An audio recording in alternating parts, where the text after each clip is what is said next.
అన్న నమస్తే, మీ పేరు? సాయి. సాయి, ఏం ఫోన్ తీసుకున్నారు? Moto Moto 50. చూపించడం మా వ్యూయర్స్ కి ఫోన్ ని. ఫోన్ ఇది బాక్స్ కాదు. అందులో ఏం స్పెషాలిటీ ఉందని తీసుకున్నారు సార్? గేమింగ్ కోసం. అంటే 2-3 సార్లు వచ్చారు, అదే కావాలన్నారు కదా. వాట్ స్పెషల్ అందరు అంటే ఇది ఫీచర్స్ కోసం, అన్నిటి కోసం దీని పర్పస్ కోసం. మిలిటరీ గ్రేడ్ ఫోన్ అని తెలుసా?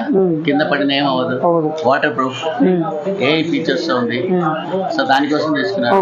ఎన్ని షోరూమ్ తిరిగారు ఈ ఫోన్ కోసం? ఒక 15 షోరూమ్ దాకా. ఎక్కడన్నా దొరికిందా? దొరకలేదు. సో మా దగ్గర ఉంటుందని ఎలా తెలుసు మీకు? ఆన్లైన్ ఇన్స్టాగ్రామ్ లో చెక్ చేసి. ఇన్స్టాగ్రామ్ ఆల్రెడీ ఫాలో అవుతారా మా పేజ్? సో హ్యాపీ, నచ్చిందా? వాడు బాగా ఎక్స్ప్లెయిన్ చేశాడా ఫోన్ ఫీచర్స్? బాగానే ఎక్స్ప్లెయిన్ చేశాడు. సో రిఫర్ చేస్తారా? కన్ఫర్మ్ రిఫర్ చేసి షాప్ మా కస్టమర్స్ చేస్తారు. ఎన్క్వైరీ ఫాలో అవ్వమని చెప్పండి. ఎన్క్వైరీ ఫాలో అవ్వండి, మంచి మొబైల్స్ వస్తుంది. చాలా ఫోన్స్ కొన్నారా మా దగ్గర ఆల్రెడీ? Regular customer. మీ ఫ్రెండ్స్ అందరినీ తీసుకొస్తారా? కన్ఫర్మ్. సంత దూరం నుంచి వచ్చారనేసి small gift. Thank you. Friends, Moto H50 online లో కూడా లేదు. ఈ ఫోన్ మీరు చెక్ చేసుకోవచ్చు. ఫ్లిప్కార్ట్, అమెజాన్ ఏ సైట్ లో లేదు. హైదరాబాద్ లో కూడా మీరు చెక్ చేయొచ్చు, ఎక్కడ స్టాక్ లేదు. మోటో H50 కావాలంటే మన షోరూమ్ కి వచ్చే address Ameerpet, opposite Asian Satyam mall. Thank you brother.